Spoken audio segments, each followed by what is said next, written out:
नमस्कार दोस्तों, आज अपन चलते हैं अपना जो मॉडल टेस्ट पेपर है इसके अंदर राजस्थान के राष्ट्रीय अंतर्राष्ट्रीय स्तर की करंट जो बार बार रिपीट होने वाले हैं या जिनका लेवल अच्छा है, जो आगे भी आपके जो वो चीजें बन जाएंगी तो भी आपके एग्जाम में आएंगी। प्लस के अंदर अपना जो हिस्ट्री पॉलिटी ज्योग्राफी जो है राजस्थान के स्पेशल क्वेश्चन पेपर हैं, या तो क्वेश्चन पेपर जो आए हुए हैं टॉप क्लास के अंदर वो इसके अंदर रिकॉर्ड किए गए हैं, या फिर आपने जो नए क्वेश्चन पेपर बना के रिकॉर्ड किए गए हैं जो बार बार एग्जाम के अंदर पूछे जा सकते हैं। देखिए ऑल एग्जाम के लिए है ना। और अपना मॉडल टेस्ट पेपर है, तो मॉडल टेस्ट पेपर अपना आरओईओ का स्पेशली मॉडल टेस्ट सभी के सभी डाल दिए गए हैं। ठीक है, पूरे का पूरा सिलेबस जो है आरओईओ का, तो नगरपालिका अधिनियम उसकी 8 योजनाएं प्लस के अंदर उसके अंदर 3 नियम है, वो तीनों के जहां से क्वेश्चन बनते हैं जिस भी टाइप के बनते हैं एक्यूरेट डाल दिए गए हैं। ठीक है, आगे देखिए, ये अपना आईक्यू लेवल एकेडमी जो है उसका सिंबल है, तो इसको आप लाइक शेयर और सब्सक्राइब करें और ज्यादा से ज्यादा जुड़ें ताकि आप लोगों का भी रिस्पॉन्स अच्छा मिले और हमारी तरफ से भी आपको 100% दिया जा रहा है, तो कोशिश रहे कि 110 किया जाए, है ना। आगे, देश का पहला कर्क रेखा विज्ञान केंद्र कहां खोला जाएगा? कर्क रेखा विज्ञान केंद्र, अब कर्क रेखा की बात करते हैं तो कर्क रेखा जो है वो 23.5 डिग्री उत्तरी अक्षांश पे है ना। उत्तरी अक्षांश पे उसको कर्क रेखा बोलते हैं। 0 डिग्री जो है उसको विषुवत रेखा बोलते हैं, है ना, विषुवत रेखा बोलते हैं। और बात आती है नीचे 23.5 डिग्री दक्षिणी साउथ की बात करते हैं, साउथ की बात करते हैं तो उसको बोलते हैं मकर रेखा, मकर रेखा। ठीक है, तो कर्क रेखा विज्ञान केंद्र जो है भारत के 8 राज्यों से होकर गुजरती है, 8 राज्यों से होकर गुजरती है भारत के। ठीक है, राजस्थान की बात करते हैं तो डूंगरपुर और बांसवाड़ा का जो क्षेत्र है उसके अंदर से होकर गुजरती है। राजस्थान में कर्क रेखा कहां से गुजरती है? डूंगरपुर, डूंगरपुर और बांसवाड़ा, बांसवाड़ा, डूंगरपुर और बांसवाड़ा से होकर गुजरती है। ठीक है, तो कर्क रेखा जो है उसकी बात करते हैं कि इसका विज्ञान केंद्र देश के अंदर कहां खोला जाएगा, तो कर्क रेखा विज्ञान केंद्र गुजरात के अंदर खोला जाएगा। ये साबरकाठा जो जिला है, साबरकाठा, साबरकाठा जो जिला है, गुजरात का साबरकाठा जो जिला है वहां पे ये क्या खोला जा रहा है, गुजरात को ये सौगात मिली है कि देश का पहला जो कर्क रेखा विज्ञान केंद्र है वो यहाँ पे खोला जाएगा। ठीक है, ये कर्क रेखा की बात करते हैं तो ये दूरी ये सबसे नजदीक किसकी है, तो ये रांची के सबसे ज्यादा नजदीक है। रांची जहां से क्या है आपके महेंद्र सिंह धोनी क्रिकेटर हैं, भारतीय टीम के कैप्टन जो हैं, वो रांची सबसे नजदीक है, तो रांची के ऊपर से होके गुजरती है। ये आभासी एक रेखा होती है, अक्षांश के अंदर नापी जाती है। आगे है कि एजीएम 183A क्या है? एजीएम 183 एक बैलिस्टिक मिसाइल है, बैलिस्टिक मिसाइल है। ठीक है, बैलिस्टिक मिसाइल का मतलब क्या होता है कि इसकी गति जो होती है वो मेक में नापी जाती है, मेक, और एक मेक को कितना लिया जाता है? 344 मीटर, 344 मीटर प्रति सेकंड जो है उसको एक मेक बोला जाता है। मतलब ध्वनि की जो स्पीड होती है उस स्पीड की गति को मेक बोला जाता है। तो यदि आप हाइपरसोनिक मिसाइलें ले रहे हो तो हाइपरसोनिक मिसाइल की गति जो होगी वो 5 मेक से अधिक होनी चाहिए, 5 मेक से अधिक होनी चाहिए, और 5 मेक से अधिक होगी तो लगभग 32,000 किलोमीटर पर ओवर प्रति घंटे की स्पीड होगी। तो 32,000 किलोमीटर यदि पड़ोसी जो देश हैं और उन्होंने हाइपरसोनिक मिसाइलें बना रखी हैं जैसे भारत पाकिस्तान है, तो इतनी देर के अंदर वो हाइपरसोनिक मिसाइलें आ जाएंगी, आदमी ऊपर देखेगा इतनी जल्दी तो वो अटैक कर देंगी। दुनिया की पहली बन रही है, तो यूएसए के अंदर हाइपरसोनिक मिसाइल बन रही है। यूएसए की हाइपरसोनिक मिसाइल का क्या नाम है? ये क्वेश्चन यहां से इंपॉर्टेंट बनता है, एजीएम 183A है। और भारत की यदि बनेगी, भारत की बात करते हैं, भारत की बनेगी तो ब्रह्मोस बनेगी, ब्रह्मोस 2 नाम दिया गया है। भारत की हाइपरसोनिक मिसाइल जो काम चल रहा है वो ब्रह्मोस 2 का नाम दिया गया है। हाइपरसोनिक की गति जो होती है वो 5 मेक से ज्यादा होती है। कितनी होती है? 5 मेक से ज्यादा होती है। और ये भारत की हाइपरसोनिक नहीं है, भारत की तो कौन सी बनेगी? ब्रह्मोस बनेगी। फ्रांस की और जापान इन लोगों ने हाइपरसोनिक अभी बनाई नहीं है, तो अभी ये यूएसए की हाइपरसोनिक मिसाइल है, इसकी गति जो है वो 5 मेक से ज्यादा है। ठीक है, आगे देखिए, 5वां खेलो इंडिया यूथ गेम के बारे में असत्य कथन है। कौन सा कथन असत्य है इसके बारे में? ये हरियाणा के पंचकुला में हुआ नहीं, हरियाणा के पंचकुला में 4th हुआ था, 4th हुआ था। उसमें राजस्थान की बात करते हैं तो 10th रैंक रही थी, राजस्थान की रैंक कितनी रही थी? 10वें नंबर की रैंक रही थी। अब जो बात करते हैं ये कहां पे हुआ है? एमपी में हुआ है, भोपाल में।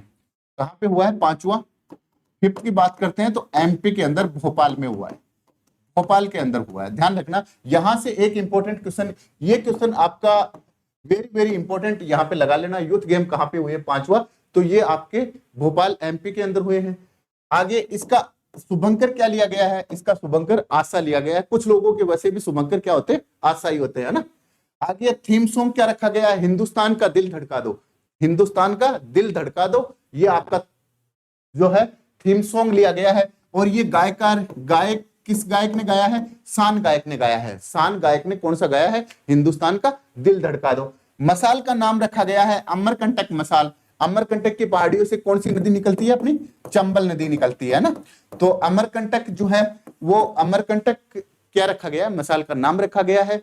पांचवा, इसमें राजस्थान ने मेडल कितने जीते, मेडल की बात करते हैं राजस्थान की। राजस्थान इसमें 19 तो गोल्ड जीते, 10 सिल्वर जीते, 19 ब्रॉन्ज जीते, कुल मिला के इसके अंदर 38 और 10 48 मेडल जीते हैं। राजस्थान ने कितने जीते हैं, राजस्थान ने 48 मेडल जीते हैं। और पहले नंबर की बात करते हैं तो महाराष्ट्र जो है वो पहले नंबर पे रहा है। फर्स्ट पे महाराष्ट्र रहा है, सेकंड पे हरियाणा रहा है, हरियाणा। और फोर्थ नंबर की बात करते हैं तो राजस्थान जो है, राजस्थान वो फोर्थ नंबर पे रहा है, फोर्थ पे रहा है। तो राजस्थान जो है वो फोर्थ नंबर पे रहा है, 48 मेडल जीते हैं, 19 तो गोल्ड, सिल्वर आपके 10 और ब्रॉन्ज मेडल की बात करते हैं तो आपके 19 मेडल जीते हैं। इसका शुभंकर आशा रखा गया है। थीम सॉन्ग क्या रखा गया है, हिंदुस्तान का दिल धड़का दो, भोपाल एमपी के अंदर हुआ है। इसकी मसाल का जो नाम रखा गया वो अमरकंटक के मसाल रखा गया है। और राजस्थान की चौथी रैंक रही है इसमें, राजस्थान की चौथी रैंक रही है इसमें। अगला देखिए,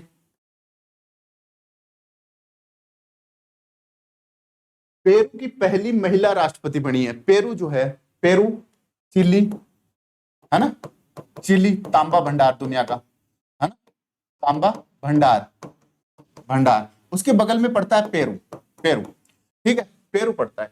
तो पेरू की पहली महिला राष्ट्रपति कौन बनी है, पेट्रो कैस्टिलो, डीना बोल आत्रे, या केवल एक, केवल दोनों। तो डीना बोल आत्रे पहले यहाँ की उपराष्ट्रपति थी, अब राष्ट्रपति बनी है ना। और पेट्रो कैस्टिलो जो थे वो राष्ट्रपति थे, उनको अब हटा दिया गया है। और डीना बोलू आत्रे जो है वो क्या बनी है, केवल एक जो है आपका करेक्ट आंसर हो जाएगा। कहां की बनी है, पेरू की राष्ट्रपति, महिला राष्ट्रपति बनी है। आगे 1 जनवरी 2023 को यूरो मुद्रा को अपनाने वाला। अब यूरो जोन की थोड़ी सी बात कर लेते हैं। यूरो जोन, यूरो जोन की बात करते हैं तो इसमें 27 देश आते हैं, 27 देश आते हैं, 27 देश आते हैं। इस 27 देशों के अंदर 20 देश, 20 देश जो है, 20 देश जो है वो क्या कर लिया कि इनकी करेंसी जो है वो यूरो है, यूरो करेंसी है, ठीक है। यूएसए ने ब्रेग्जिट किया था थोड़े दिन पहले, यूके ने, जो आपका इंग्लैंड है, उन्होंने ब्रेग्जिट किया था। तो 20 देश हैं। अब ये 20वां देश कौन बना है, क्रोएशिया बना है। कौन बना है, क्रोएशिया जो है। इसकी पहले कुन्ना हुआ करती थी, इसकी करेंसी का पहले क्या नाम था, कुन्ना नाम हुआ करता था। अब इन्होंने क्या कर लिया, 2013 में अप्लाई किया था लेकिन इन्होंने माना नहीं। इन्होंने कहा कि हम 1 जनवरी 2023 से शुरू करेंगे, 2023 से शुरू करेंगे। तो कुन्ना। अब बात आती है फिनलैंड की, थोड़ा सा इसके बारे में एक्सप्लेन कर लेते हैं। क्रोएशिया की बात करते हैं, कुन्ना इनकी करेंसी हुआ करती थी। इस करेंसी को बदल के इन्होंने यूरो जोन में चले गए। यूरो जोन के अंदर 27 देश सदस्य हैं, जिनके 20 देशों की करेंसी क्या है, यूरो करेंसी है। आगे फिनलैंड की बात करते हैं, ये 31वां देश बना है। 31वां देश किसका, नाटो का, नाटो का, नाटो का 31वां देश बना है। रूस और फिनलैंड की बात करते हैं तो इन दोनों के बीच में 1300 किलोमीटर की लंबी सीमा बनती है। तो नाटो का जो देश कौन सा बना है, नाटो का 31वां देश बना है फिनलैंड। नार्वे जो है, नार्वे क्या होते हैं, ये शालीन देश होते हैं। यहाँ पे महिला जो साक्षरता दर है वो भी ज्यादा होती है, महिला की राजनीतिक भागीदारी भी ज्यादा होती है। और ब्रिटेन की बात करते हैं तो ब्रिटेन आपका यूके ब्रिटेन जो है वो अलग हो जाता है। तो आपका क्रोएशिया जो है उन्होंने यूरो जो मुद्रा है उसको अपनाया है। आपका करेक्ट आंसर ए हो जाएगा, ठीक है। आगे भारत सरकार के फैसले 2016 में फैसला आया था कि 8 तारीख को क्या हो जाएगा, 8 बजे नोट बंद हो जाएंगे, है ना। मोदी ने बोला था ना रेडियो के ऊपर अपने मन की बात के अंदर, तो बोला था कि 500 के और 1000 के नोट उस टाइम पे क्या हुआ था, जो अपनी दादी ताई माँ के पास छिपे हुए नोट थे उनका क्या हो गया था, वर्चस्व खत्म हो गया था। कि नोटबंदी को, और अपने को भी पता चला कि घर के अंदर कितनी पूंजी है वो दबी हुई है, बरकरार रखा गया। अभी 5 न्यायाधीशों की एक पीठ ने इस मामले को सुप्रीम कोर्ट में ले गए। सुप्रीम कोर्ट में ले जाने के बाद 5 न्यायाधीशों की खंडपीठ ने कहा कि भाई ये जो मामला है इसको बरकरार रखा कि हाँ वो बंद कर दिए वो सही है, और 2000 के नोट और 500 के नए नोट चालू कर दिए वो लीगल है। तो justice S R Abdul Nazeer जो है वो अध्यक्ष रहे हैं। अध्यक्ष 5 जो न्यायाधीश हैं उन खंडपीठ के अध्यक्ष कौन रहे हैं? Justice S R Abdul Nazeer रहे हैं। बी आर गवई सदस्य रहे हैं। बी आर गवई सदस्य रहे हैं। ए एस बोपन्ना ये भी सदस्य रहे हैं। और आगे बात करते हैं वी रामा सुब्रमण्यम, ये भी सदस्य रहे हैं। तो इसके अध्यक्ष कौन रहे? अभी जो बात हुई थी कि 8 तारीख की बात है, 8 बजे की बात है, रात को टेलीविजन के ऊपर, रेडियो के ऊपर मन की बात में बोला गया था कि 500 के 1000 के नोट जो है भाई बहनों क्या हो गए, बंद हो गए आज से, है ना। तो ये जो बात हुई थी, तो इसके अध्यक्ष इस मामले को सुप्रीम कोर्ट ले गए। सुप्रीम कोर्ट ले जाने के बाद ये अभी फैसला आया। इस फैसले के खंडपीठ के अध्यक्ष किसको बनाया गया था? जस्टिस एस अब्दुल नजीर को बनाया गया। आपका करेक्ट आंसर 1 हो जाएगा।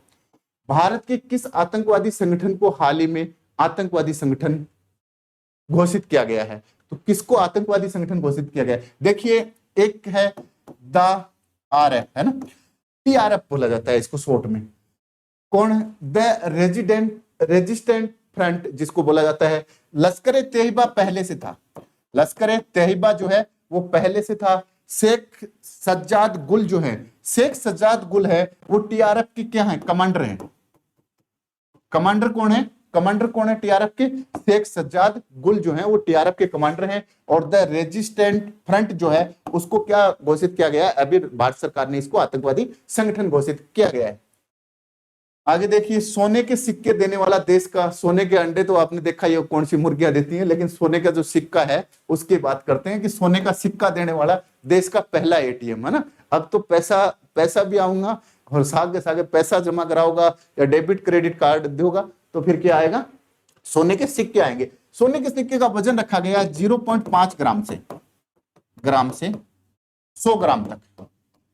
आपको 100 ग्राम तक गोल्ड कॉइन मिलेंगे। क्या मिलेंगे? गोल्ड कॉइन जो है वो 100 ग्राम तक मिलेंगे। वो कहां पे लगा है? जयपुर में, दिल्ली में, हैदराबाद में। हैदराबाद जो है वहां पे क्या लगा गया? 0 से 5 ग्राम से लेके 100 ग्राम तक आपको सोने के सिक्के जो है वो ATM से मिलेंगे। तो आपका करेक्ट आंसर जो है C हो जाएगा। अगला देखिए, भारत के 3 स्थानों को विश्व धरोहर स्थलों की संभावित सूची में 2023 में लिया गया है। वर्ल्ड हेरिटेज लिस्ट की बात करते हैं तो 3 स्थान कौन कौन से लिए गए हैं देखते हैं। सूर्य मंदिर की बात करते हैं, मोढेरा गुजरात के अंदर है। कहां पे है? मोढेरा गुजरात के अंदर सूर्य मंदिर है। बड़नगर जो है ये भी गुजरात का है। बड़नगर कहां का है? गुजरात का है। उन्नाकोटी चट्टान मूर्तियां, उन्नाकोटी की जो चट्टानों की जो मूर्तियां हैं त्रिपुरा की, ये ज्यादा इंपॉर्टेंट हो जाता है। पूछ लिया जाता है सीधा सीधा क्वेश्चन के अंदर कि उन्नाकोटी चट्टान मूर्तियां जो है वो कौन से राज्य में है? तो वो त्रिपुरा के अंदर है। सभी का सभी आपका करेक्ट आंसर हो जाएगा। आगे, देश का पहला पैंथर रेस्क्यू सेंटर कहां बनाया गया है? कहां बनाया गया? कहां तो भरतपुर अलवर वाले बोलते हैं ना, हम लोग हिंदी में शुद्ध क्या बोलते हैं? कहां बोलते हैं ना। तो कहां बनाया गया है ना। तो पहला रेस्क्यू सेंटर जो है किसका? पैंथर का रेस्क्यू सेंटर। तो वो अपना सज्जनगढ़ बायोलॉजिकल अभ्यारण्य की बात करते हैं, उदयपुर के अंदर बनाया गया। कहां पे बनाया? उदयपुर में। कोटा के अंदर कौन सा है? दर्रा है, मुकुंदरा है। मुकुंदरा हिल्स की बात करते हैं तो वो आपके किस में है? कोटा में। जयपुर में बात करते हैं तो आपका सज्जनगढ़ हो गया, है ना। फिर जयपुर के अंदर 5 सफारियां चल रही हैं अभी। 5 सफारी हैं। 5 सफारी हैं। एक तो हाथी सफारी है। हाथी सफारी जो कोंडा गांव में पड़ती है। कहां पे पड़ती है? कोंडा गांव जयपुर के अंदर है। ध्यान रखना, कोंडा गांव हाथी सफारी शुरू हो गई है। कोंडा गांव जयपुर के अंदर। बीकानेर के अंदर तो एकमात्र क्या है? अभ्यारण्य है। शेखावाटी का एकमात्र जो अभ्यारण्य है वो बीकानेर में है। आगे देखिए, आपातकाल के दौरान, ये होती है बात काम की, पॉलिटिकल।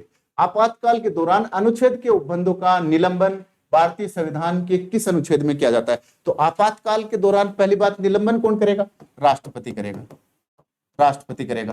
फिर इसको आगे जाके क्या बोल दिया? 44वीं संविधान संशोधन में बोल दिया कि मंत्रिमंडल की लिखित अनुमति होगी। क्या होगी? मंत्रिमंडल जो होगा उसकी लिखित अनुमति होगी, लिखित होगी। फिर साथ में क्या बोल दिया? 358 का जो आर्टिकल 358 है उसमें बोल दिया कि यदि इस टाइप का राष्ट्रपति करते हैं तो वो न्यायालय में जा सकता है, न्यायालय में जा सकता है ना, तो न्यायालय के अंदर जा सकता है। तो किस अनुच्छेद के तहत जो है भारतीय संविधान के अनुच्छेद जो है वो खत्म कर दिए जाते हैं? राष्ट्रीय आपात की, राष्ट्रीय आपात की बात करते हैं तो अनुच्छेद 352 है। इसके अंदर 3 नाम बोले गए हैं, युद्ध, है ना, सशस्त्र विद्रोह, युद्ध, सशस्त्र विद्रोह और बाह्य आक्रमण, बाह्य आक्रमण। ये जो बाह्य आक्रमण है इसकी जगह पहले आंतरिक अशांति हुआ करती थी। 44वें संविधान संशोधन 1978 में इसको हटा के क्या कर दिया? बाह्य आक्रमण कर दिया। तो ये जो आपका 359 का अनुच्छेद है इसके तहत क्या हो जाएंगे? आपके मूल अधिकार खत्म हो जाएंगे। लेकिन ध्यान रखना अनुच्छेद 20 और 21 जो है वो कभी खत्म नहीं होते, कभी खत्म नहीं होते, ठीक है। अनुच्छेद 20 और 21 जो है वो आपकी कभी भी, आर्टिकल 20 और 21 जो है वो कभी भी खत्म नहीं होंगे। तो आपका करेक्ट आंसर क्या हो जाएगा? 359। 360 की बात करते हैं, वित्तीय आपात है। 352 की बात करते हैं, राष्ट्रीय आपात की बात करते हैं। और 360 में वित्तीय आपात है। तो सशस्त्र विद्रोह, युद्ध और बाह्य आक्रमण जो होता है वो 352 के अंदर आ जाएगा। और 358 की बात करते हैं तो इस पूरे मामले को आप लेके कोर्ट के अंदर जा सकते हो, ठीक है।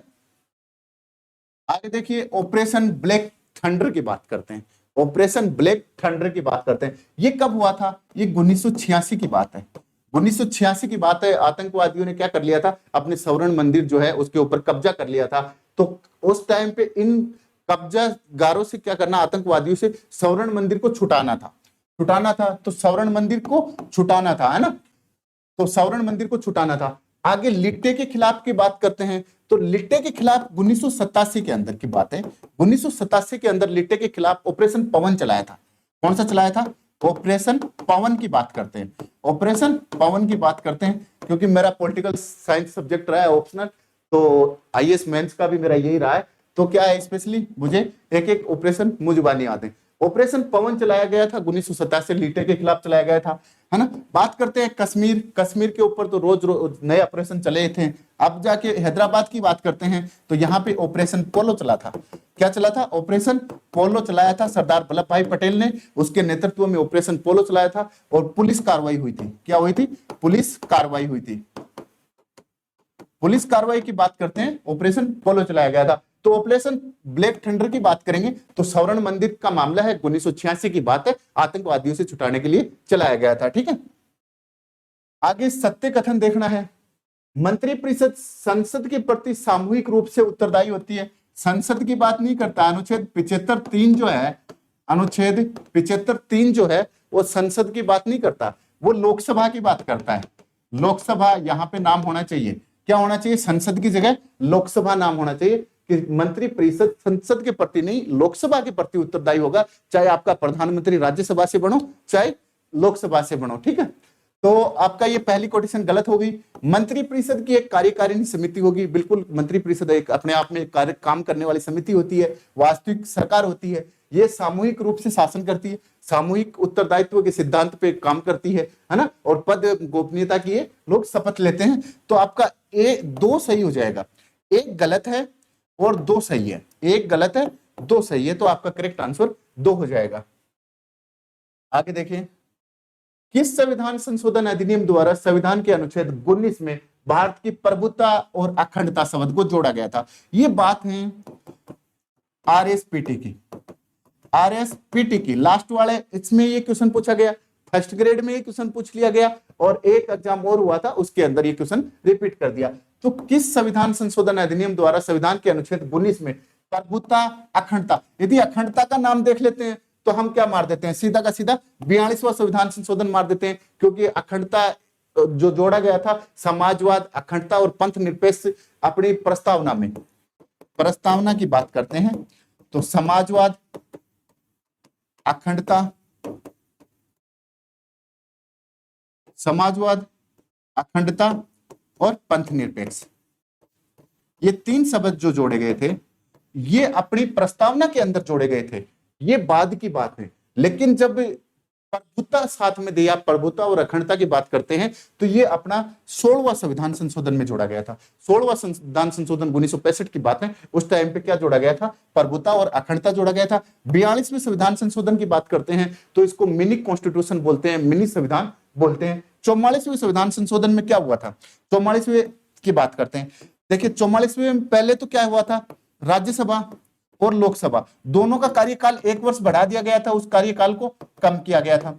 ठीक है, दूसरी बात, कोरम के लिए बोला गया था कि गणपूर्ति जो होगी वो कितनी होगी, 1/2 सदस्य होंगी। तीसरी बात, इसके अंदर जो भारत रत्न पुरस्कार हैं वो चालू कर दिए गए थे, भारत रत्न जो पुरस्कार हैं वो बंद कर दिए गए थे, पुरस्कार है ना, बंद कर दिए गए थे। फिर मोरारजी देसाई सरकार ने वापस बंद कर दिए थे, इंदिरा गांधी सरकार ने वापस इसको चलाया था। ठीक है, आगे 38वां संविधान संशोधन, 44वां, 42वां जो संविधान संशोधन, तो बात क्या होती है, प्रभुता और अखंडता की बात होती है। तो आपका 16वें संविधान संशोधन 1965 की बातें हैं। आगे देखिए, धर्मनिरपेक्षता के संबंध में उसूली फासला क्या होता है, उसूली फासला की नीति सम्मिलित नहीं है। धर्मनिरपेक्षता के संबंध की बात करते हैं तो धर्मनिरपेक्ष पंथ निरपेक्ष वो होता है जो राज्य तटस्थ रहता है, किसी भी धर्म के अंदर भाग नहीं लेता, और सभी लोग जो है किसी भी धर्म को मानने की उनको स्वतंत्रता होती है, किसी भी धर्म के लिए वो कार्य कर सकते हैं। देखिए, राज्य धार्मिक मामलों में हस्तक्षेप कर सकता है, ये तटस्थता की बात, उसूली फासले की बात हो रही है। धार्मिक मामलों में राज्य का हस्तक्षेप नागरिकों की आजादी समानता के सुसंगत होना चाहिए। राज्य धार्मिक निरपेक्षता के आधार पर कानून बना सकता है, और राज्य जो है धार्मिक मामलों में तटस्थ रहता है। तटस्थता की जो बात होती है, क्योंकि अपने जो है वो क्या होता है कि हम लोग धार्मिक आधार पे टैक्स वगैरह जो आर्टिकल 27 है वो करते हैं। तो आपका 4 नंबर का करेक्ट आंसर हो जाएगा, ये फर्स्ट ग्रेड का क्वेश्चन है। निम्नांकित कथनों में से कौन सा कथन राजस्थान के राज्यपाल की शक्तियों के बारे में सही है। राजस्थान के राज्यपाल के बारे में बात करते हैं तो राजा का नाक योगा से साफ, क्या है, राजा का नाक योगा से साफ, ये क्या है, आपकी एक ट्रिक है।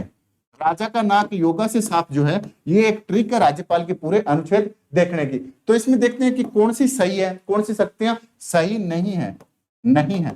देखिए, विधानसभा भंग नहीं कर सकता, अच्छा सही है, विधानसभा भंग नहीं कर सकता। आपको पता है कि राज्यपाल विधानसभा भंग कर सकते हैं, बिल्कुल कर सकते हैं।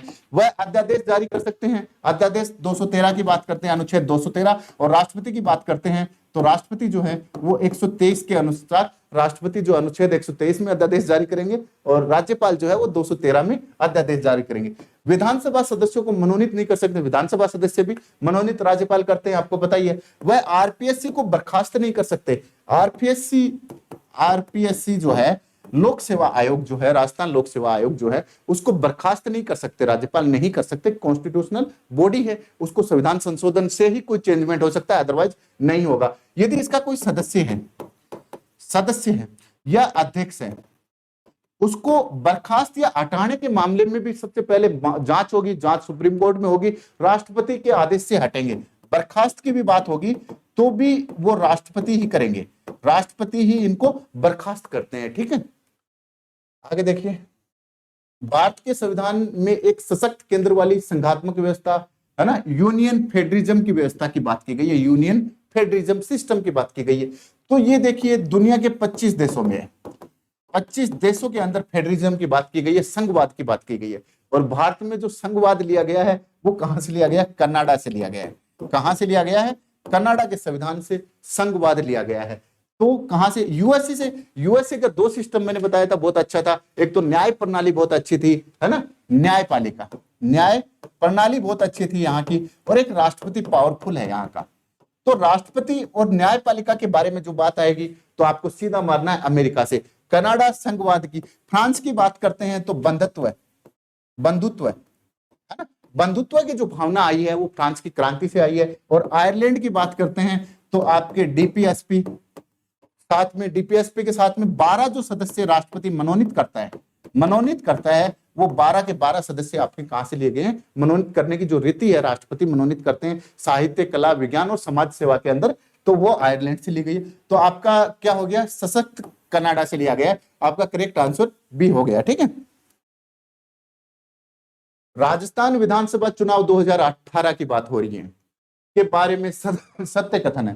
कुल मतदान 62.50% नहीं रहे, अच्छा 62.50%। सबसे ज्यादा जयपुर का रहा, सबसे ज्यादा जयपुर का नहीं रहा, सबसे ज्यादा, सबसे कम जैसलमेर का रहा, सबसे कम जैसलमेर का नहीं रहा। संपूर्ण राज्य में पुरुष मतदान से महिला मतदान अधिक रहा था। कितना रहा था? 1% अधिक रहा था। ये हो सकता है आरओयू के अंदर ये क्वेश्चन रिपीट हो सकता है। उसके बाद तो जो एग्जाम होंगे तो वो नवंबर दिसंबर में इलेक्शन हो जाएंगे, उसके बाद नई विधानसभा अपने सामने आ जाएगी। तो आपका करेक्ट आंसर डी हो जाएगा। भारत के प्रथम लोकसभा चुनाव की बात करते हैं, कब हुआ था? 1952 में हुआ था। कितने दलों ने भाग लिया था? दलों की बात करते हैं, राष्ट्रीय दल की बात करते हैं। अभी तक के सबसे ज्यादा 14 दलों ने इसमें भाग लिया था। ठीक है, अभी वर्तमान में कितने हैं?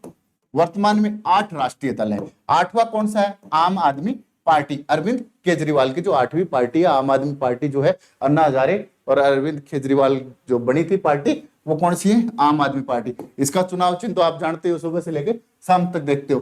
तो इसमें कितने राष्ट्रीय दलों ने भाग लिया था? तो इसमें 14 राष्ट्रीय दलों ने भाग लिया था। आपका करेक्ट आंसर सी हो जाएगा। आगे संघात्मक व्यवस्था वाला समूह छाटिए। संघात्मक और एकात्मकता की बात करते हैं। एकात्मक पूरे शक्तियां केंद्र के पास चली जाती हैं, संघात्मक सभी को बट जाती हैं, उसको संघात्मक व्यवस्था वाला समूह।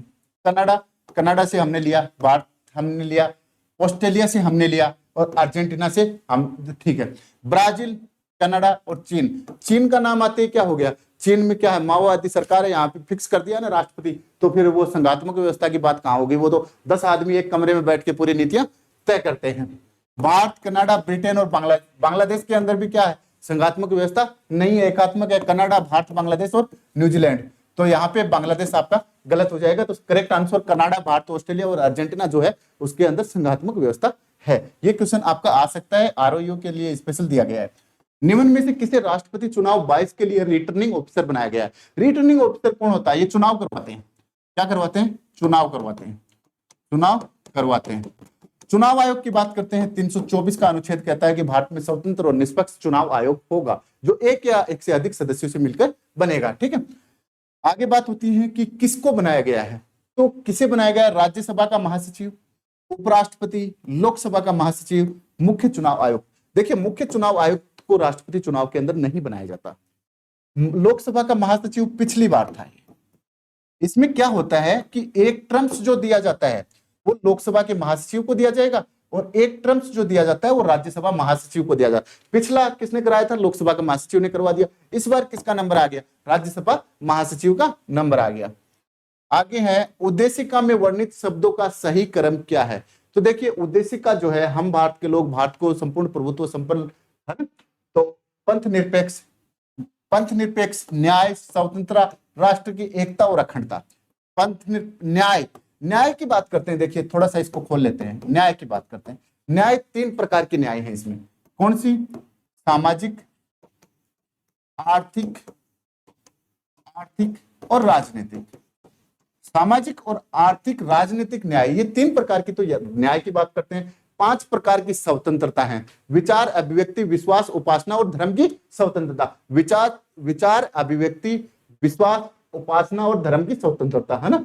तो पंथ निरपेक्ष है, न्याय है, स्वतंत्रता, राष्ट्र की एकता। न्याय तो पहले नहीं आएगा, पंथ निरपेक्ष सबसे पहले आएगा। पंथ निरपेक्ष है, स्वतंत्रता है नहीं, इसके बीच में न्याय आएगा, है ना। तो आपका करेक्ट आंसर ए हो जाएगा। क्या है? पंथ निरपेक्ष है, न्याय है, फिर स्वतंत्रता है, राष्ट्र की एकता और अखंडता जो है वो अपनी उद्देशिका में लिए गए हैं। ठाकुर दास भार्गव ने क्या कहा था? संविधान की कुंजी नोट कहा था ना इसको। स्वतंत्रता पश्चात भारत में चुनाव प्रक्रिया में सार्वभौमिक मताधिकार का सर्वप्रथम प्रयोग कहां किया गया, है ना। सर्वप्रथम देखिए, चुनाव जो हुए थे 1952 में, तो सबसे पहले मताधिकार का प्रयोग, मताधिकार लिया कहां से गया है? मताधिकार जो है वो लिया कहां से गया है? वो 1935 के अधिनियम से लिया गया।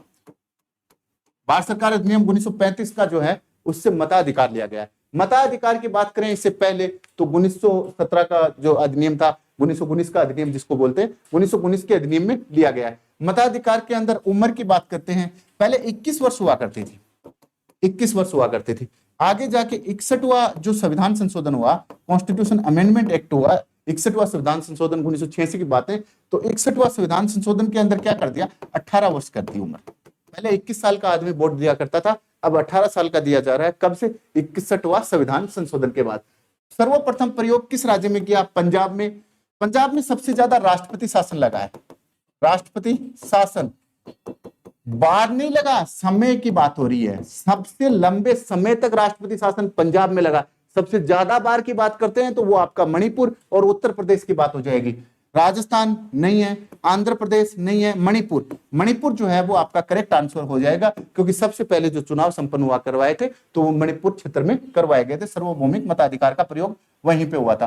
राजस्थान में 73वें 74वें संविधान संशोधन, 73वां 74वां देखिए लागू करते समय मुख्यमंत्री कौन थे? तो देखिए 73वां 74वां संविधान संशोधन राजस्थान में लागू कब हुआ था? लागू हुआ था 23 अप्रैल को, बात है 1994 की।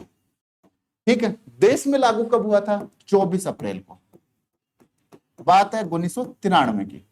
इस 24 अप्रैल को क्या ले लिया हमने? राष्ट्रीय पंचायती दिवस। राष्ट्रीय पंचायती दिवस ले लिया इसको, राष्ट्रीय पंचायती दिवस। राष्ट्रीय पंचायती दिवस बहुत बार क्वेश्चन में पूछा जाता है। तो राष्ट्रीय पंचायती दिवस है वो कब लिया गया था? 24 अप्रैल 1993 में भारत सरकार में लागू हुआ। राजस्थान में पूछ लिया जाता है कि 73वां 74वां संविधान संशोधन जो है, 73वां ग्राम पंचायत और 74वां नगर पालिका। 74वां नगर पालिका, नगर पालिका की बात करते हैं 3 मेथड में है, और 73वां ग्राम पंचायत की बात करते हैं, ग्राम पंचायत की बात करते हैं। ये किस समिति की सिफारिश पे लिया था? ये 1986 की बात है ना? 1986 के अंदर लिया गया था आपका। कब लिया गया था? 1986। आगे जाके ये कब बना था? जो आपका 23 अप्रैल 1994 के अंदर राजस्थान के अंदर लागू हुआ। तो उस समय राजस्थान के मुख्यमंत्री हरदेव जोशी, शिवचरण माथुर, भैरव सिंह शेखावत और राष्ट्रपति शासन। तो उस समय क्या हो गया था? भैरव सिंह शेखावत जो है वो राष्ट्रपति, वो राज्यपाल चुन लिए, मतलब अपने मुख्यमंत्री थे। सीएम कौन थे उस टाइम पे? सीएम अपने कौन थे? भैरव सिंह शेखावत जो है उनको मुख्यमंत्री चुन लिया गया था। और ये जो अब लागू हुआ था, तो ये कब लागू हुआ था? आपका भैरव सिंह शेखावत के एमएल सिंधवी कमेटी बनी थी 1976 में। एमएल सिंधवी कमेटी बनी थी। उस एमएल सिंधवी कमेटी की सिफारिश के ऊपर ये संविधान के अंदर जोड़े गए थे। आगे देखिए, वर्ष 2011 की जनगणना के अंतिम आंकड़ों से राजस्थान की साक्षरता से संबंधित तथ्यों का अध्ययन करके सही कुट को चयन करना है। राज्य की साक्षरता दर में गत 10 वर्षों में 5.69% की वृद्धि हुई। पुरुषों में यह वृद्धि दर 8.25 और महिलाओं में 3.50% रही। जालोर में न्यूनतम, झुंझुनू में अधिकतम रही। किसकी बात कर रहे हैं? साक्षरता की बात कर रहे हैं ना। साक्षरता कोटा में जालोर, झुंझुनू में अधिकतम रही। राज्य की कुल साक्षरता दर जो है वो 66.1% है। कितनी है? 66.1% है। तो आपका जो करेक्ट आंसर एक है। राज्य की जो गत 10 वर्षों में 5.69% वृद्धि रही और कुल साक्षरता दर है वो 66 है। तो आपका 1 और 4 जो है वो करेक्ट आंसर हो जाएगा। आगे देखिए, सुमेलित नहीं है। क्या सुमेलित नहीं है? तीसरा जस्ता, मोचिया मगरा की बात करते हैं, उदयपुर की। मगरा नाम का जो भी नाम आ जाए वो कहां पे होगा? उदयपुर के अंदर होगा। ठीक है, मगरा मगरी जो भी है उदयपुर के अंदर होगा। मैग्नीज की बात करते हैं, लीलवाणी, तिम्या मोरी। कहां पे? तिम्या मोरी है ना। डूंगरपुर बांसवाड़ा का जो क्षेत्र है तिम्या मोरी है, लीलवाणी है, वहां पे मैग्नीज होता है। सोने की बात करते हैं, आनंदपुर, भूकिया, रामपुरा। रामपुरा, आनंदपुर भूकिया है, रामपुरा है, वो बांसवाड़ा के अंदर आपका सोना हो गया। लोहे की बात करते हैं तो लोहा आपका मोरिजा बानोला है, फिर चिपलाटा है, थोई बनिया का बास है, वहां पे क्या होता है? लोहा होता है। कोलेहान की बात करते हैं तो ये अपने झुंझुनू में पड़ता है। कहां पे पड़ता है? झुंझुनू, खेतड़ी के अंदर। खेतड़ी माइंस किसकी है? आपको पता ही है, कॉपर की है। किसकी माइन है? खेतड़ी कॉपर की माइन है। तो ये आपका गलत हो जाएगा। 4 नंबर आपका करेक्ट आंसर हो जाएगा। कथन दे रखा है कि इस क्षेत्र में 500 से 700 mm वर्षा होती है। मिट्टी चूनायुक्त, दोपमठ तथा कच्छारी मिट्टी होती है। कच्छारी नदियों से बहा के लाई गई होती है। बाजरा, अरहर, जवार, गेहूं और सरसों, 2 फसल जो है वो रबी की हैं, 3 जो है वो खरीफ की हैं। इस क्षेत्र में बीड़ भूमि भी पाई जाती है। बीड़ भूमि पाई जाती है तो बीड़ से चले जाओ, सरसों गेहूं से चले जाओ। तो देखिए, अजमेर, जयपुर, दौसा, टोंक, यहाँ पे बीड़ भूमि नहीं है। अलवर, भरतपुर, करौली, सवाई माधोपुर, यहाँ पे क्या है? सेवर के अंदर सरसों अनुसंधान केंद्र भी है। कोटा, बूंदी, झालावाड़, यहाँ पे भी नहीं है। डूंगरपुर, प्रतापगढ़, चित्तौड़गढ़ और बांसवाड़ा, ये भी नहीं है। तो आपका करेक्ट आंसर 2 हो जाएगा। यहाँ पे कच्छारी मिट्टी पाई जाती है, सरसों मुख्य उत्पादक है और बीड़ भूमि यहाँ पे मिलती है। आगे देखिए, कौन सा एक सुमेलित नहीं है? काली सिंध नदी की बात करते हैं तो झालावाड़ और बारां जिले के अंदर बहती है। काली सिंध नदी जो है झालावाड़ और बारां जिले में बहती है। ब्राह्मणी नदी की बात करते हैं तो ब्राह्मणी टोंक के अंदर नहीं बहती। ब्राह्मणी जो है वो क्या करती है, ब्राह्मणी जो नदी है ये भैंसरोडगढ़ में मिलती है, चंबल में। किसमें मिलती है? चंबल में। कहां पे मिलती है? भैंस रोड गढ़ जो है उसके अंदर मिलती है। तो ये भैंसरोडगढ़ आपका कहां पे पड़ गया? चित्तौड़गढ़ में पड़ गया। ठीक है, भैंसरोडगढ़ के अंदर मिलती है। और यहाँ पे क्या बना हुआ है? भैंसरोडगढ़ का किला बना हुआ है और उस किले को क्या बोलते हैं? राजस्थान का वेलोर बोलते हैं। क्या बोलते हैं? राजस्थान का वेलोर बोलते हैं, है ना। राजस्थान का वेलोर, वेलोर किसको बोलेंगे? वेलोर, राजस्थान का वेलोर जो है वो भैंसरोडगढ़ किले को बोलते हैं, जो चंबल और ब्राह्मणी नदी के संगम पे बना हुआ है। तो ये टोंक में नहीं होगी, ये आपका कहां पे होगा? मेज नदी की बात करते हैं, भीलवाड़ा टोंक में आती है। वैसे मेज नदी जो है वो सबसे बड़ी, इसके ऊपर क्या बन रहा है अभी? 167 मेगावाट का प्रोजेक्ट बन रहा है जिसके ऊपर सोलर प्लेट लगाई जा रही है। वो प्लेट यहाँ पे लगा के बन रहे। मेज जो है वो बूंदी जिले की सबसे बड़ी नदी है वैसे तो। किसकी है? बूंदी जिले की। कोठारी नदी की बात करते हैं तो उदयपुर और भीलवाड़ा की मुख्य कोठारी पे मेज बांध बना हुआ है ना। आगे देखें, राजस्थान राज्य का कौन सा जिला पेलसपार की बात करते हैं तो ये राजस्थान के एक जिले में होता है, वो है अजमेर। कौन सा जिला है? अजमेर। अजमेर जो जिला है वो राजस्थान के अंदर पेलसपार उत्पादन में है। जुलाई 2022 का ये अंतिम आंकड़ा है। आगे देखिए, कुट का सही प्रयोग करना है, कुट का सही प्रयोग करना है। दक्षिण अरावली प्रदेश में सिरोही, उदयपुर और राजसमंद जिले आते हैं। बिल्कुल, राजसमंद का आधा हिस्सा आता है। फिर आबू पर्वत समुद्र तल से लगभग 1700 मीटर ऊंचा है। आबू पर्वत गुरु शिखर की बात करें तो ये 1722 मीटर ऊंचा है। आबू पर्वत की प्रमुख चोटियां शेर है, अचलगढ़ है, ऋषिकेश है और गुरु शिखर है। तो आपका ये भी सही हो गया। समुद्र तल से 1722 मीटर ऊंचा है। ये लगभग पूरा नहीं है 1700, क्योंकि ये तो एक चोटी इतनी ऊंची है, बाकी तो और सारी नीचे आ जाती हैं। अरावली पर्वत तो आपका ये दो गलत हो जाएगा, पहला और तीसरा जो है आपका करेक्ट आंसर हो जाएगा। जैसलमेर स्थित अक्कल कास्ट जीवाश्म की लगभग, ये कहां पे है? ये मरु राष्ट्रीय उद्यान में, मरु राष्ट्रीय उद्यान में। मरु राष्ट्रीय उद्यान की बात करते हैं तो वहां पे अक्कल कास्ट जीवाश्म है, यहाँ पे लकड़ी के पुराने अवशेष मिले हैं। और ये मरु राष्ट्रीय उद्यान जैसलमेर और बाड़मेर दोनों की सीमाओं पे है। इसकी यदि क्षेत्रफल की बात करें तो वो 3162 किलोमीटर स्क्वायर में, 3162 किलोमीटर स्क्वायर के अंदर है। तो ये लगभग 18, क्योंकि ये कितना है? 15 करोड़ पुराने हैं, 15 करोड़ वर्ष पुराने लकड़ी के सामान मिला है, यहाँ पे लकड़ी के अवशेष मिले हैं। तो 15 करोड़ का इसमें कहीं ऑप्शन नहीं दे रखा है, फर्स्ट ग्रेड में आया हुआ क्वेश्चन है। 12 करोड़ है, 12 के बाद में 18, तो 18 के लगभग 15 करोड़ इसके अंदर करेक्ट आंसर हो जाएगा आपका, ये हो जाएगा। आगे देखें, वर्ष 2011 की जनगणना में 0 से 6 आयु वर्ग में सर्वाधिक एवं न्यूनतम लिंगानुपात की बात करते हैं। देखिए, महिला पुरुष की बात करते हैं, महिला पुरुष लिंगानुपात की बात करते हैं। तो देखिए, लिंगानुपात, पहली बात तो महिला पुरुष अपने जो क्या होता है कि जितनी जनसंख्या उत्तरी कोरिया की है, उत्तरी कोरिया है, ऑस्ट्रेलिया है, ऑस्ट्रेलिया की जितनी जनसंख्या उतने तो क्या होते हैं कि अपने महिलाएं जो हैं वो 1 साल के अंदर बच्चे पैदा होते हैं अपने यहाँ पे। जितनी ऑस्ट्रेलिया की जनसंख्या पूरी, उतने बच्चे अपने 1 साल के अंदर पैदा होते हैं। उत्तरी कोरिया की जनसंख्या है उतने अपने फेसबुक के ऊपर क्या मिल जाएंगे आपको? एंगल और प्रिया के नाम से आईडी मिल जाएंगे, है ना। एंगल और प्रिया के नाम से कितनी आईडी मिल जाएंगे? जितनी उत्तरी कोरिया किम जोंग यांग है ना, वो दादागिरी कर रहा है, इतनी जनसंख्या तो अपने यहाँ पे फेसबुक पे खेल रही है ना। तो महिला और पुरुष की बात करते हैं कि इसके अंदर सर्वाधिक और न्यूनतम लिंगानुपात वाले जिले कौन से? देखिए, सर्वाधिक की बात करते हैं तो बांसवाड़ा जिला है और न्यूनतम की बात करते हैं झुंझुनू है। लेकिन बात आई है 2020 और 21 की, स्वास्थ्य विभाग ने एक रिपोर्ट डाली है, उसने बोला है कि झुंझुनू है वो टॉप पे चला गया, टॉप पे चला गया। कितना लेके? 928 बच्चों के साथ, 928 सेक्स रेशियो के साथ टॉप पे झुंझुनू चला गया है। ये बात कही है भारत का स्वास्थ्य मंत्रालय ने, ये रिपोर्ट दी है 2021-22 में। सबसे ज्यादा यदि राज्य में सुधार हुआ है तो यहाँ का हुआ है। कितना है वैसे? बाल लिंगानुपात की बात करते हैं तो कितना है बाल लिंगानुपात? 3 है ना, 888 जो है वो बाल लिंगानुपात है। तो उदयपुर, ये जो आपका बांसवाड़ा और झुंझुनू जो है, ये बांसवाड़ा सबसे ज्यादा हो गया और झुंझुनू सबसे कम लिंगानुपात हो गया। कौन सा सुमिलित नहीं है, सुमिलित देखना है।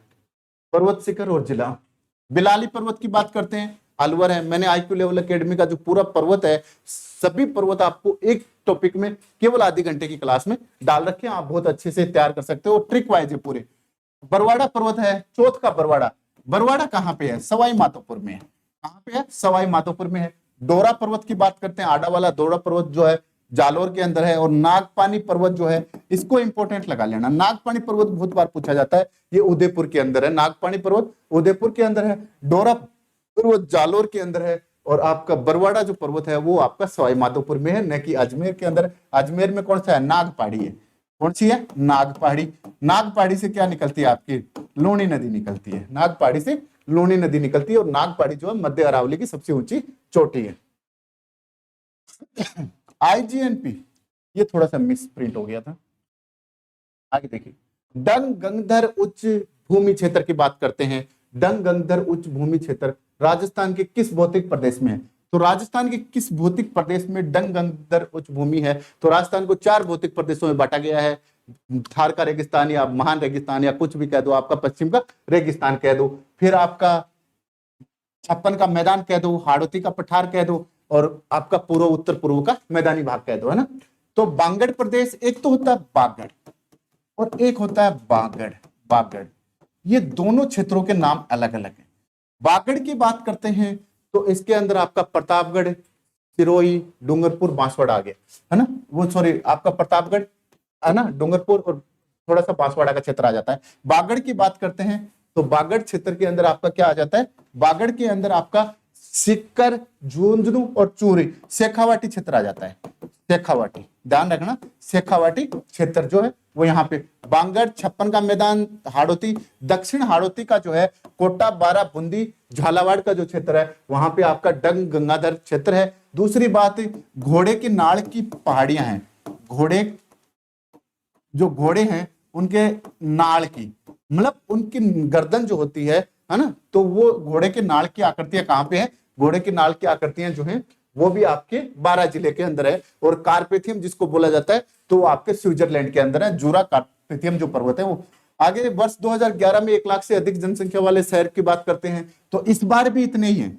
इस बार भी कितने हैं, 30 ही हैं। कितने शहर हैं 1 लाख से अधिक की, 30 हैं। 10 लाख से ऊपर की पूछ लिया जाए, 10 लाख जो है उससे ऊपर की बात करते हैं, 10 लाख से ऊपर की, तो मात्र 3 शहर हैं। 3 शहर, जयपुर, जोधपुर और कोटा। 3 शहर जो हैं वो 10 लाख से ऊपर के हैं, 30 शहर जो हैं वो 1 लाख से ऊपर के हैं। सुमेलित नहीं है, इंदिरा लेफ्ट नहर चंबल नदी के ऊपर से निकाली गई है। नवनेरा काली सिंध से निकाली गई है। अजान गंभीर पे है। इसरदा की बात करते हैं, बनास, तो सभी जो हैं आपके सुमेलित हैं। कथन देखिए, इस मृदा में कले का प्रतिशत अधिक है। यह मृदा झालावाड़, बांसवाड़ा, कोटा, बूंदी से मिलती है। इसको कौन सी मृदा बोली गई है। एंटीसोल्स की बात करते हैं, शुष्क है, ये शुष्क है, ये रेगिस्तानी इलाके के अंदर। इंसेप्टिसोल्स इससे बच गया, सेमी एरिड में मिल जाएगी। अल्फीसोल्स इसका जो आगे का क्षेत्र बच गया उसमें। और वर्टिसोल्स की बात करते हैं तो साउथ राजस्थान का जो क्षेत्र बच गया उसमें वर्टिसोल्स मिट्टी मिलती है, ठीक है। झालावाड़, कोटा, बूंदी, बारा के अंदर। आगे देखिए, जनसंख्या नीति 2020 में जनसंख्या का स्थायित्व। भाई जनसंख्या का स्थायित्व आप रख कहां से रहे हो, आप तो चीन से आगे निकल गए, चीन से आगे निकल गए। ये बात किसने कही है, संयुक्त राष्ट्र संघ ने कही है कि भारत जो है वो चीन से आगे निकल गया और लगभग 30 लाख की जो आबादी है वो ज्यादा हो चुकी है। 30 लाख की आबादी जो है भारत की वो ज्यादा हो चुकी है। तो 2045 तक हम बोले हैं कि हम स्थायित्व रखेंगे, हम दो हमारे दो, बच्चे दो ही अच्छे, ठीक है। कौन सी नदी समूह का उद्गम राजस्थान में नहीं है। साबरमती पश्चिम बनात का है, जवाई खारी का है, सोम, मानसी, वाकल, जाखम का है, गंभीरी, पार्वती, काली सिंध, परवन, बनास, बेड़च, खाड़ी और चंद्रभागा। यदि बात करते हैं गंभीर, पार्वती, काली सिंध और परवन की बात करते हैं तो इनका क्या नहीं है, राजस्थान के अंदर उद्गम स्थल नहीं है। कोपेन जलवायु वर्गीकरण के अनुसार ये राजस्थान है, ठीक है। इसके अंदर कोपेन जलवायु वर्गीकरण की बात करते हैं, जलवायु वर्गीकरण में सम्मिलित है। तो देखिए AW वाला कौन सा क्षेत्र हो गया, ये हो गया, ये CAG वाला हो गया, ये है ना, और ये आपका हो गया BSHW और ये हो गया आपका BWHW। सबसे बड़ा क्षेत्र ये हो गया, उसके बाद ये हो गया, तो आपका साउथ का क्षेत्र AW रह गया। तो AW उदयपुर, सिरोही, जालोर, भरतपुर, जयपुर, अलवर, दौसा, भरतपुर, बांसवाड़ा, डूंगरपुर, झालावाड़ और प्रतापगढ़ जो है वो आपका क्या हो गया, AW की जलवायु क्षेत्र में आ गया। कोपेन के जलवायु वर्गीकरण में W का क्या मतलब होता है? W का मतलब होता है वारम। वारम होता है, विंटर होता है, क्या होता है? वारम होता है और विंटर होता है। W का मतलब क्या होता है? वारम मतलब शुष्क हो गया और विंटर मतलब शीत हो गया, तो शुष्क शीत जो है उसको W शब्द से अंकित किया गया है। कौन सा शब्द सुमेलित नहीं है? ACC cement Khariya Khangar, ACC cement Lakheri में है भाई। कहां पे है? लाखेरी बूंदी में है। ध्यान रखना, ACC सीमेंट जो है वो देश राज्य का पहला कारखाना एक लाखेरी बूंदी में 1917 की बात है। अंबुजा सीमेंट राबड़ी आवास में है। जेके सीमेंट निम्बाहेड़ा में, श्री राम सीमेंट कोटा में। ये कहां पे है? कोटा में। तो ये दो सुमेलित हैं और दो सुमेलित नहीं है, ध्यान रखना। आगे बात करते हैं, मेवाड़ में 1857 क्रांति के दौरान किसने नेतृत्व प्रदान किया था? अहमदुल्ला ने, गुलाम गरोस ने, सदरुद्दीन ने, है ना। सदरुद्दीन जो है थे उन्होंने मेवाड़ में 1857 की क्रांति का नेतृत्व प्रदान किया था। आगे 18 अप्रैल 1948 को गठित संयुक्त राष्ट्र राजस्थान का मुख्यमंत्री, पहले का मत्स्य संघ की बात करते हैं। मत्स्य संघ में ABCD मिला ही था। क्या मिला था मत्स्य संघ में? ABCD मिला था, है ना, ABCD मिला था। तो मत्स्य संघ के कौन बने थे? शोभाराम कुमावत को मुख्यमंत्री बनाया गया था। और यहाँ पे मुख्यमंत्री किसको बनाया गया? गोकुल भाई भट्ट, माणिक्य लाल वर्मा, भूरेलाल बेया और बलवंत सिंह मेहता। माणिक्य लाल जो वर्मा थे उनको क्या बनाया गया था? मुख्यमंत्री संयुक्त राजस्थान का बनाया गया था। आगे है, एक वृत्ताकार अक्षरों वाला प्राचीन शिलालेख जिसे साइन बोर्ड के नाम से जाना जाता है। ये ध्यान रखना भाई, अच्छा इंपॉर्टेंट क्वेश्चन है। ये हो सकता है RSPT के अंदर रिपीट हो जाए।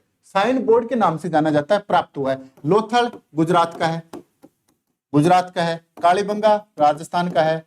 धोलावीरा ये भी गुजरात का है। और गनेडी वाले की बात करते हैं, धोलावीरा की तो सबसे लेट खुदाई हुई है ना, 1991 की बात है ना। तो धोलावीरा जो है वो क्या हो गया आपका? साइन बोर्ड जो मिला है वो कहां पे मिला है? अभी लेटेस्ट मिला है धोलावीरा के अंदर। ये करंट से रिलेटिव क्वेश्चन भी है।